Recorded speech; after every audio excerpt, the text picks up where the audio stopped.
जींद के बड़े चुनावी मुकाबले में वोटिंग हो चुकी है और अब परिणाम पर निगाहें लगी हैं। दिलचस्प समीकरण बनकर उभर रहे हैं और बात करने के लिए हरियाणा के पूर्व मुख्यमंत्री भूपेंद्र सिंह हुड्डा इस वक्त हमारे साथ। हुड्डा जी, क्या फीडबैक मिल रहा है वोटिंग के बाद, क्या कांग्रेस की उम्मीदें हैं? देखिए, कांग्रेस का उम्मीदवार भारी बहुमत से जीतने जा रहे हैं। और अगर देखें परिणाम के लिहाज से ये चुनाव काफ़ी महत्वपूर्ण होगा। अगर देखें ये जो चुनावी मुकाबला लड़ा गया और ख़ास तौर से इसमें जो वोट परसेंटेज के हिसाब से देखें आप, तो क्या बड़ा फैक्टर मानेंगे इस चुनाव में, इस मुकाबले में? देखिए, कांग्रेस को तो देहात से भी शहर से भी वोट मिल रही है और पार्टी है, किसी को शहर से मिल रही है तो देहात से नहीं मिल रही, दूसरे को देहात से मिल रही है तो शहर से नहीं मिल रही।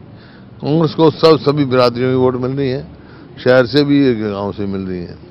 और इस चुनावी मुकाबले में सबसे बड़ा मुद्दा क्या बनकर उभरा है? आपने चुनाव प्रचार किया है, लोगों को देखा, कनेक्ट किया है, क्या एक मुद्दे की बात करें तो क्या वो एक मुद्दा होगा जिसके आधार पर वोट पड़े हैं? नहीं, आज प्रदेश की जो स्थिति है, कानून व्यवस्था नाम की कोई चीज़ नहीं है और जींद में कोई विकास नहीं जो हमारे समय में हुआ था वो वहीं का वहीं ठप्पा, बल्कि वो भी प्रोजेक्ट पूरे नहीं किए गए जो हमारे समय में शुरू हो गए थे। और हमने देखा है कि जब चुनावी रैली में आपको जाना था, छापेमारी हो गई, सीबीआई आ गई वहाँ पर। कोई नहीं, ये तो नई बात नहीं है, तो राजनीतिक प्रतिशोध से है और इसके हमसे आवाज़ मेरी कोई दबाना चाहेगा दबेगी नहीं हमारी आवाज़, क्योंकि स्वतंत्र सेनानी परिवार से हूँ। क्या आप मानेंगे इस चुनावी मुकाबले में क्या सबसे बड़ी वजह कांग्रेस के पक्ष में जा रही है? बताया ना, उसकी जो इसकी सरकार की विफलताएं और कांग्रेस की उपलब्धियां।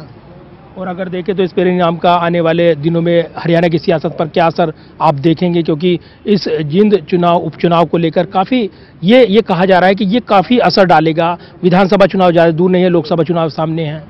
देखिए, ये उपचुनाव है और चुनाव से पहले है तो कुदरती बात है, थोड़ा बहुत इसका प्रभाव रहेगा, लेकिन एक उपचुनाव का सारे चुनाव पर प्रभाव नहीं पड़ता है।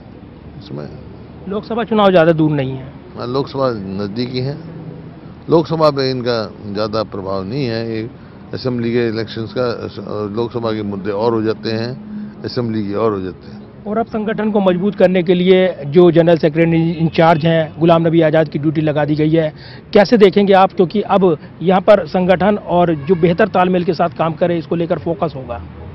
आज़ाद साहब गुलाम नबी तजुर्बेकार वो हैं और अच्छे वरिष्ठ नेता हैं और उसको मजबूती करेंगे। धन्यवाद बात करने के लिए। और भूपेंद्र सिंह हुड्डा कांग्रेस की जीत का दावा कर रहे हैं। जिन उपचुनाव में वोटिंग हो चुकी है और अलग अलग समीकरण बनकर उभरे हैं, लिहाजा उम्मीदें बहुत हैं और परिणाम पर निगाहें लगी हैं। कैमरामैन शुरवीर के साथ प्रदीप कुमार, टोटल न्यूज़, दिल्ली।